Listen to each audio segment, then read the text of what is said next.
아멘. 우리 시간 함께 말씀 찾아보도록 하겠습니다. 오늘 하나님께서 우리에게 주신 말씀은 요한복음 6장 66절에서 71절까지의 말씀입니다.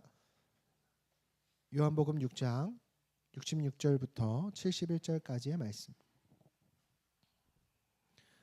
요한복음 6장 66절부터 71절까지의 말씀을 우리 성경 봉독자 음성에 맞춰서 합독하여 읽도록 하겠습니다. 성경 봉독하시겠습니다. 그때부터 그의 제자 중에서 많은 사람이 떠나가고 다시 그와 함께 다니지 아니하더라. 예수께서 12제자에게 이르시되 너희도 가려느냐? 시몬 베드로가 대답하되 주여 영생의 말씀이 주께 있사오니 우리가 누구에게로 가오리이까? 우리가 주는 하나님의 거룩하신 자이신 줄 믿고 알았사옵나이다. 예수께서 대답하시되 내가 너희 12를 택하지 아니하였느냐? 그러나 너희 중에 한 사람은 마귀니라 하시니 이 말씀은 가롯 시몬의 아들 유다를 가리키심이라. 그는 12 중에 하나로 예수를 팔 자더라. 아멘. 아멘. 네, 오늘은 선택의 순간 주님을 만나다라는 제목으로 함께 말씀을 나누도록 하겠습니다. 제가 때때로 그런 생각을 할 때가 있습니다. 내가 과거에 다른 선택을 했더라면, 그때 다른 선택을 했더라면 지금 어떤 인생을 살고 있을까? 뭐 그런 거죠. 뭐 제가 만약에 신학대에 들어가지 않았다면 과연 지금 어떤 직업을 가지고 있을까? 또 혹은 지금 만약에 제가 지금의 아내와 결혼하지 않았더라면 과연 결혼은 할 수 있었을까? 개척을 하지 않았더라면 과연 지금 어떤 목회를 하고 있을까? 우리의 인생은 끊임없는 선택의 연속이라고들 하는데 그 선택 하나가 우리의 인생의 방향을 완전히 바꾼다라는 것이죠. 그래서 우리가 선택을 두고서 굉장히 주저하게 됩니다. 그때 그 학교를 선택하지 않았다면, 그때 그 직장을 선택하지 않았다면, 그때 그 인간관계를 내가 이렇게 깊이 선택하지 않았더라면 지금 나는 다른 사람이 되어 있을지도 모른다는 것이죠. 그래서 우리는 늘 선택 앞에 서 있다라는 것입니다. 그러다 보니까 우리가 신앙생활을 할 때 있어서 대부분의 기도 제목들이 이와 같습니다. 하나님께 끊임없이 선택에 대한 질문을 한다라는 것이죠. 하나님, A입니까 B입니까? 그러니까 예를 들어서 입시를 앞둔 사람은 하나님, 연세대입니까 고려대입니까? 뭐 이런 거 고려하는 거예요. 하나님, 제가 지금 썸남이 2사람이 있는데 A입니까 B입니까? 어디가 더 안전합니까? 어디가 더 잘 됩니까? 우리는 객관식 문안 속에 하나님의 정답을 알려주는 분으로서 우리가 간구하는 것들을 많이 보게 된다는 거죠. 왜 그렇죠? 이게 마치 시험 문제처럼 정답은 하나고 그 선택이 틀리면 돌이킬 수 없는 것처럼 생각을 하기 때문이라는 것이에요. 그래서 선택을 하기 어려워합니다. 선택을 앞두고 우리의 모습은 어떻게 되느냐? 우리의 감정은 늘 망설이거나 비교하거나 조급해합니다. 그리고 결국 그 선택의 지점에서 우리는 어떤 것을 기준으로 두고 우리의 인생에 중요한 선택을 하게 되느냐? 믿음이 앞서기보다는 안전을 선택할 때가 많다는 거죠. 남들이 다 하는 선택. 그러나 우리가 끊임없이 현실의 문제 앞에서 선택을 A인지 B인지 고민하고 있을 때 오늘 주님의 관심은 어디에 있을까요? 우리의 관심사에 A와 B에 있지 않다라는 것이죠. 오늘 주님께서는 우리의 선택의 결과보다 선택에 매달려 있는 우리의 중심을 바라보신다라는 거예요. 과연 주님께서는 오늘 그 우리의 선택의 기로 가운데 뭐라고 말씀하시는지 오늘 말씀을 통해서 함께 은혜 나누는 시간이 되었으면 좋겠습니다. 그러면서 오늘 요한복음 6장 말씀을 보니까 6장 말씀에 오늘 우리가 읽은 본문은 66절에서 71절까지 말씀인데요. 요한복음 6장 안에서는 수많은 일들이 일어나고 있어요. 어떤 일들이 있었느냐? 오병이어 사건이 있었고요. 그 기적들이 나타나는 많은 현상들이 있었습니다. 그 기적들을 보고 그 떡을 취한 사람들은 어떠한 상황 가운데 있었느냐?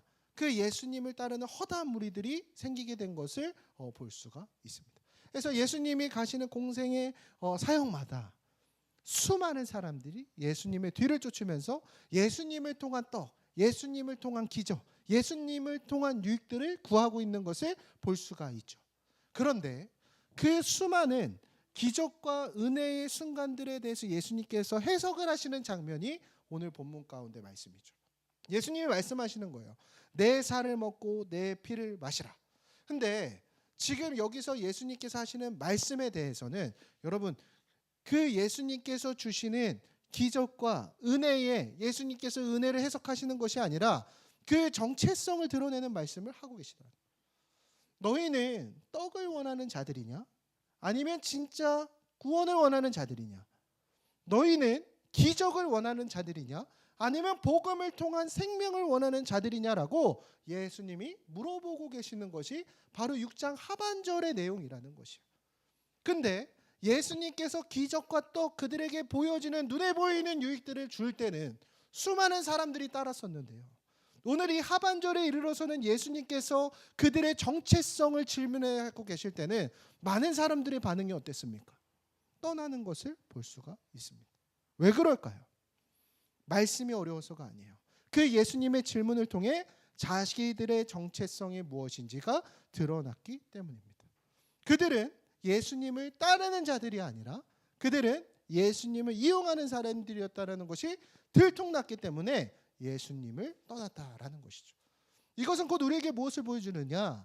오늘 우리의 선택은 곧 우리의 정체성이라는 것을 우리에게 가르쳐주고 있다라는 것이에요. 오늘 이 수많은 사람들이 예수님을 떠나는 그 장면을 통해서 이 말씀은 오늘 우리에게도 동일하게 질문하고 있습니다. 당신은 왜 예수님을 믿고 있습니까? 오늘 여러분들이 이 자리에 앉아서 이렇게 날씨 좋은 날 꽃놀이도 갈 수 있고 그죠? 봄이 왔어요. 근데 이 자리에 앉아서 여러분들의 시간을 내어드리고 있는 이유는 무엇입니까? 근데 그 목적이 우리가 질문해야 된다는 거예요. 그 선택의 정체성 가운데 나의 기도 응답 때문이라면, 나의 가정의 평안 때문이라면, 나의 사업의 안정 때문이라면 그것은 우리가 예수님을 수단으로밖에 생각하지 않고 있다라는 것이죠. 오늘 우리의 선택에 여러분들은 우리의 정체성을 점검할 수 있길 소망합니다. 예수님은 나의 구원자이신가? 혹은 예수님은 나의 문제 해결사이신가?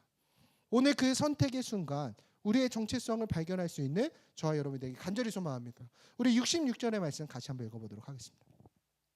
66절입니다. 우리 같이 한번 읽었습니다. 시작. 그때부터 그의 제자 중에서 많은 사람이 떠나가고 다시 그와 함께 다니지 아니하더라. 아멘. 자, 여기서 예수님께서 그 말씀을 전하셨을 때에 그 예수님의 말씀을 들은 사람들의 반응이 어땠느냐? 어렵다라고 표현하고 있어요. 여러분들 이거 저희 이번 주 매일 성경 본문으로 큐티했던 거 기억나시죠? 여기서 그 사람들이 예수님의 말씀에 대해서 어렵다라고 표현을 했을 때 헬라 언어로 그거를 스클레로스라고 하는 단어를 사용을 하고 있어요. 이해가 안 된다는 뜻이 아닙니다. 여기서 스클레로스라고 하는 단어는 무슨 의미를 가지고 있느냐? 거칠다, 부담스럽다, 받아들일 수 없다라는 뜻을 가지고 있습니다. 그러니까 예수님께서 그 생명의 떡에 대한 말씀을 하시면서 그 복음에 대한 이야기들을 할 때에 이 말은 그들에게 납득이 안 된다라는 게 아니거든요. 복음의 소식을 들었을 때 지식의 문제가 아니라 마음의 태도의 문제였다라는 것을 지금 성경은 기록하고 있습니다. 예수님은 말씀하시죠. 내 살을 먹고 내 피를 마시라. 근데 이 말씀이 그들을 불편하게 만들었습니다. 왜 그럴까요? 그들은 예수님에 대한 해석을 떡을 주는 분, 기적을 주는 분, 유익을 주는 분으로서 따랐지 자기 생명을 내어주라고 요구하는 주님으로서 따르지 않았기 때문에. 그래서 그 허다한 무리들이 예수님을 선택한 이유는 무엇이었습니까? 그들의 정체성은 제자가 아니라 소비자였더라. 예수님이 유익을 주실 때는 자신의 삶들의 시간들을 들여서 따랐지만 자기를 내어놓으라고 하는 예수님의 말씀 가운데는 떠나는 것을 볼 수가 있다라는 것이에요. 오늘 우리의 신앙은 어떻죠? 오늘 우리의 삶에서도 마찬가지입니다. 여러분들 그 신앙생활 할 때도 결혼 생활에도 이제 신혼기가 있고 뭐 권태기가 있고 뭐 이렇지 않습니까? 신앙생활에도 비슷한 것 같아요. 여러분들 신앙생활 초창기 시작할 때 얼마나 재밌는지 몰라요. 기도해 보니까 응답이 돼요, 안 돼요? 돼요. 하나님께서 역사하시는 거 살아계심이 느껴질 때 내 인생의 신앙생활의 신혼기를 경험하기도 합니다. 그래서 내 기도를 들으실 때는 할렐루야. 근데 우리의 신앙생활에는 신혼기만 있지 않죠. 우리의 신앙생활의 시간이 흐르다 보면 하나님께서 우리의 삶에 순종을 요구하시는 지점들이 있어요.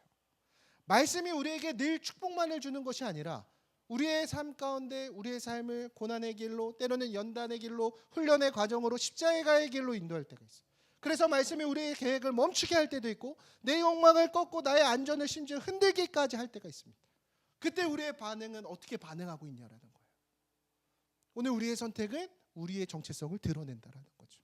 그때 우리는 어떻게 반응합니까? 사실 우리는 그때부터 거리를 두기 시작하는 거예요. 교회는 떠나지 않아요. 예배는 계속 드릴 수 있습니다. 근데 우리의 마음이 어떻게 된다라는 거예요. 내가 예배자, 제자로 살아가기 원하는 것이 아니라 이 예배 한 사람의 손님으로 소비자로서 앉아있기 시작한다는 거죠. 우리의 그러한 모습이 예수님을 믿는다고 말하면서 이용하는 허다한 무리의 사람들과 같은 신앙의 모습이라고 오늘 성경은 우리에게 이야기하고 있다는 거예요. 결국 오늘 말씀이 우리에게 주는 메시지가 있습니다. 그건 무엇입니까? 오늘 우리의 그 왜곡된 정체성이 오늘 그 하나님의 말씀 앞에 드러나게 된다라는 것을 이야기하고 있다라는 것입니다. 그래서 우리가 신앙생활을 하면서도 마찬가지예요. 나의 기도가 응답되어지지 않을 때, 거절될 때, 그 순간 우리의 정체성이 드러난다고. 신방에 보면 기도가 응답되지 않고 그 말씀 가운데 자신의 삶을 돌이켜야 되는 권면들이 다가올 때, 마음을 닫아버릴 때, 그 말씀 앞에 우리의 무엇이 드러난다라는 거예요? 왜곡되었던 정체성이 드러난다라는 거예요. 우리가 예수님을 사랑했는지 아니면 예수님의 응답을 사랑했는지 그 순간 우리에게 드러나게 된다. 오늘 요한복음 6장은 바로 그 장면을 이야기하고 있습니다.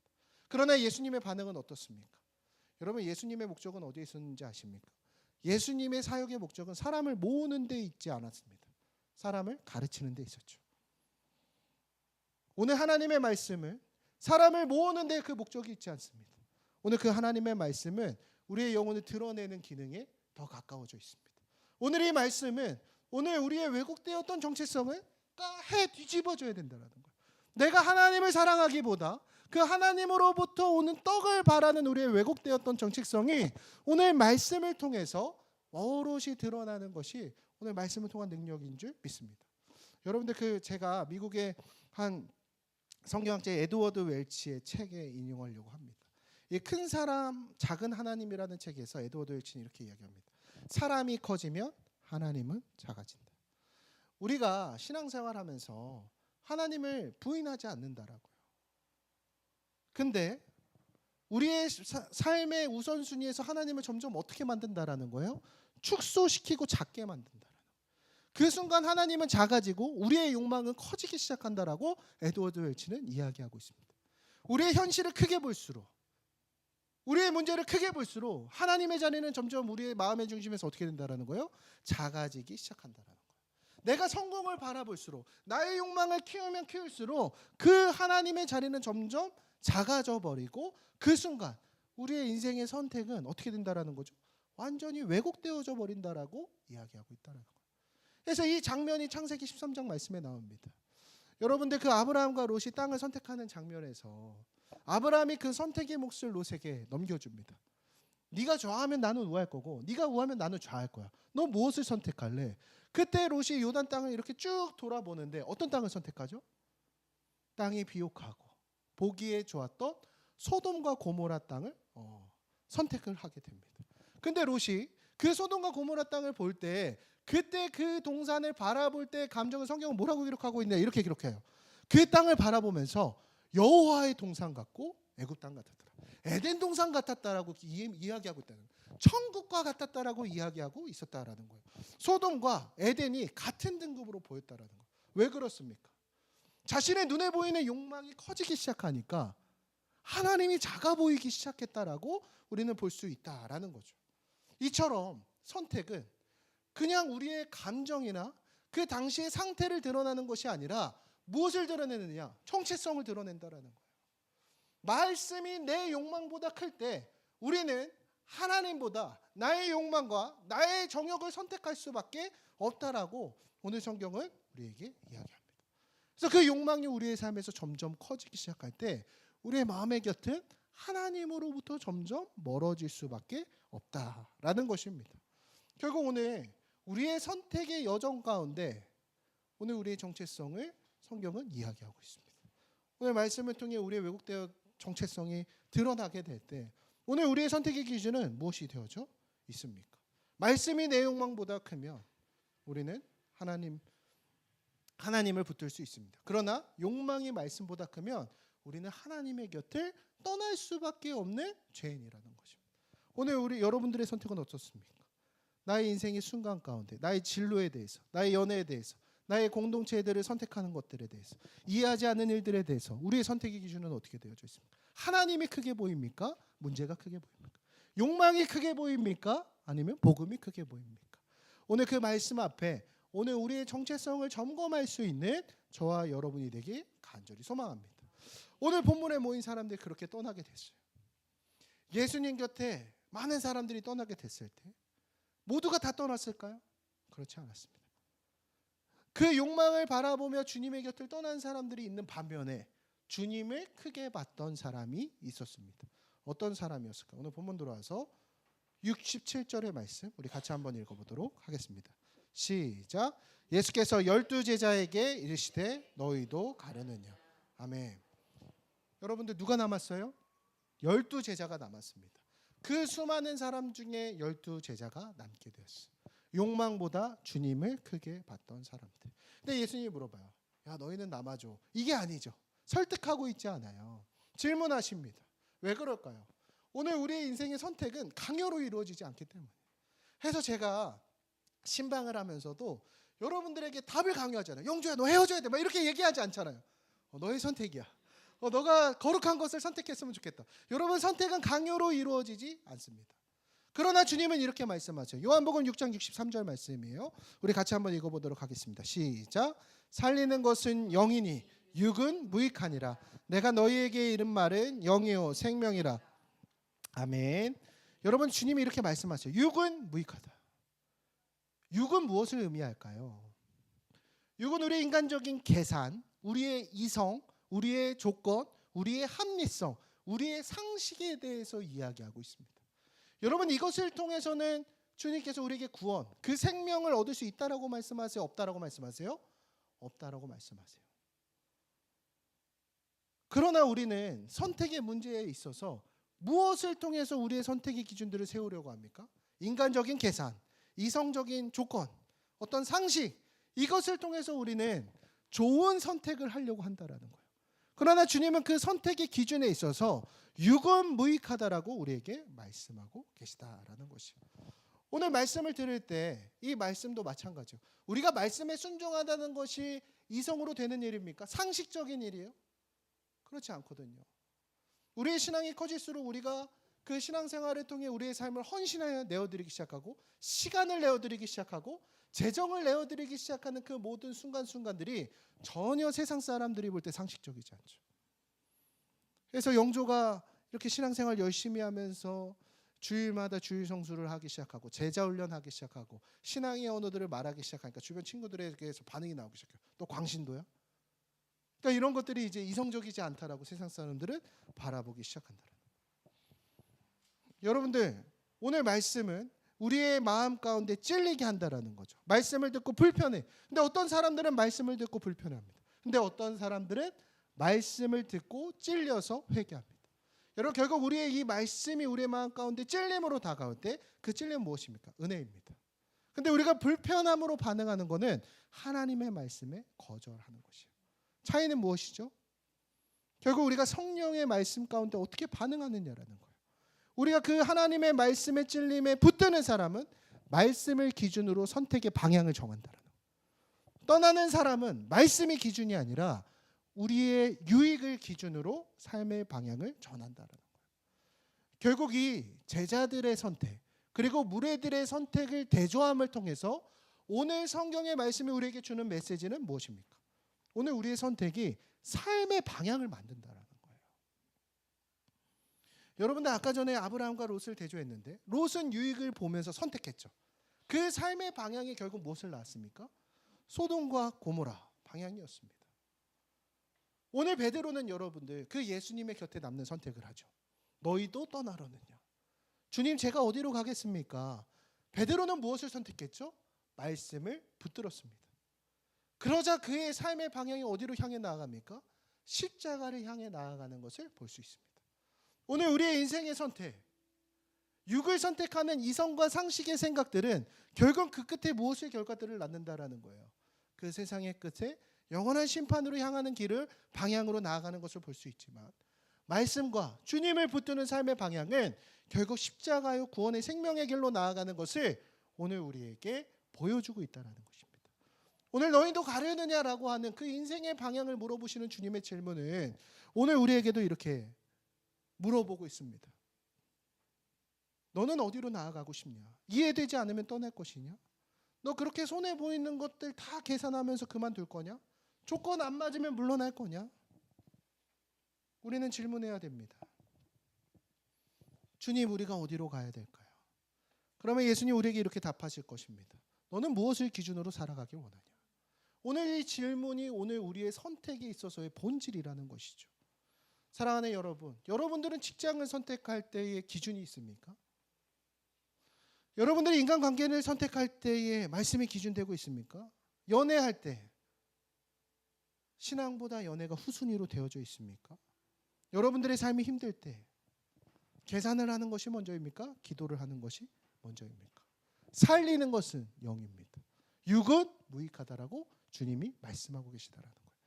오늘 우리의 선택의 본질 가운데 말씀을 붙들며 인생의 방향을 거룩한 길로 십자가의 길로 나아갈 수 있는 저와 여러분이 되길 간절히 소망합니다. 오늘 본문으로 돌아와서 68절의 말씀이에요. 우리 한 목소리로 읽도록 하겠습니다. 시작. 시몬 베드로가 대답하되 주여 영생의 말씀이 주께 있사오니 우리가 누구에게로 가오리이까. 아멘. 그 남아있는 주님의 곁에 있던 베드로가 이렇게 답하는 거죠. 주님, 영생의 말씀이 주님께 있습니다.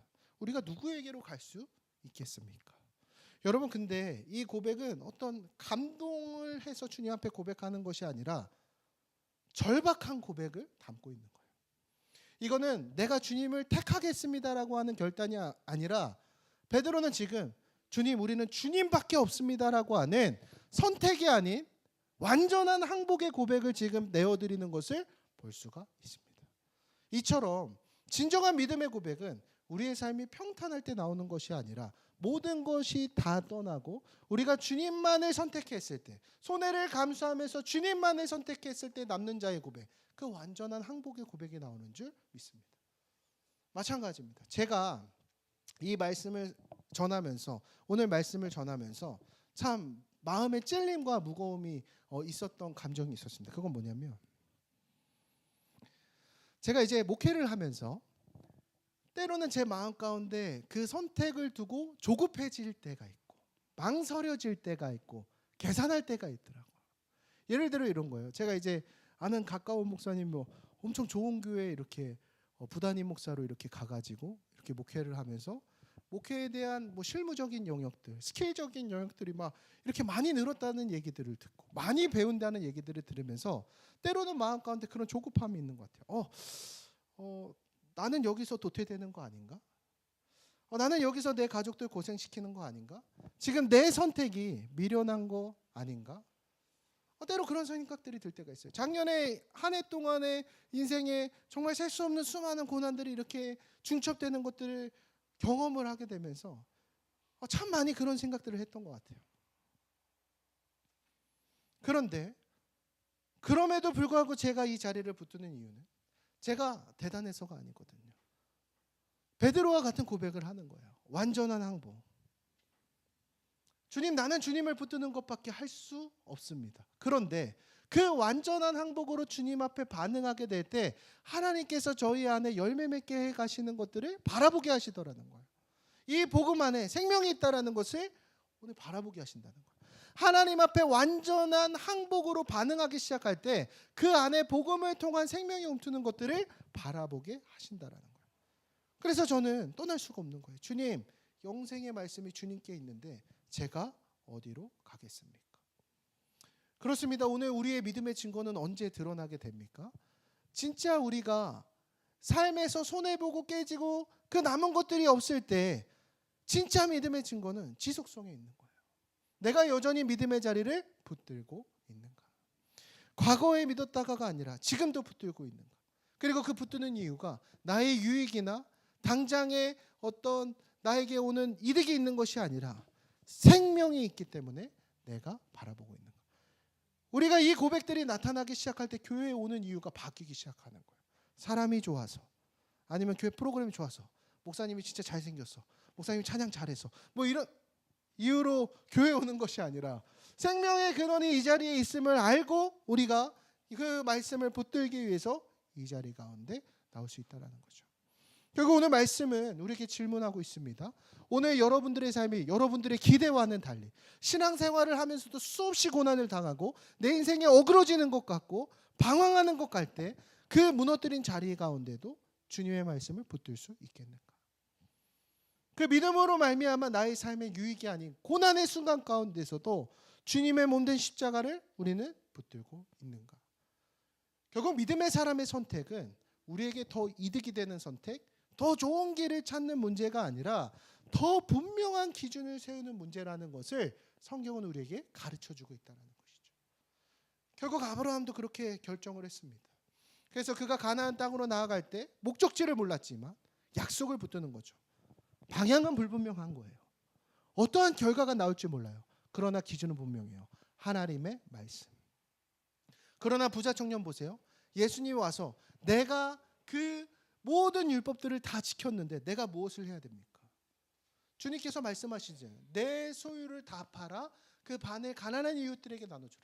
그 부자 청년 어떻게 하죠? 근심하며 돌아갔다. 기준이 뭐였어요? 재물이었으니 기준이 바뀌지 않으니 선택도 바뀌지 않았더라는 거예요. 결국 우리의 선택에 있어서 기준이 변화되어질 때 우리 그 완전한 항복으로 반응하게 될 때 우리는 그 안에서 하나님을 통한 진정한 사랑과 진정한 은혜를 경험할 수 있다라고 주님 우리에게 말씀하여 주신다라는 것입니다.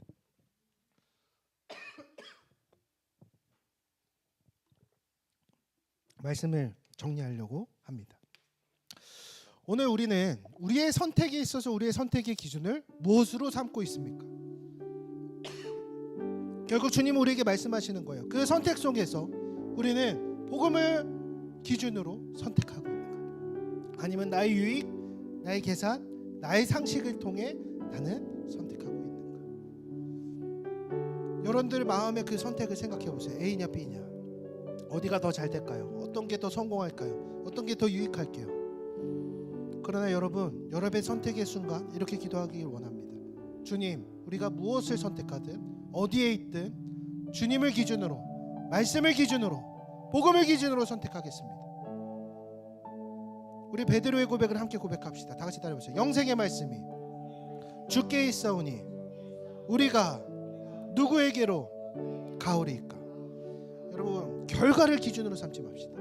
남들 가는 방향을 기준으로 삼지 맙시다. 환경을 기준으로 삼지 맙시다. 성공을 기준으로 삼지 맙시다. 예수 그리스도를 기준으로 삼는 저와 여러분들에게 소망합니다.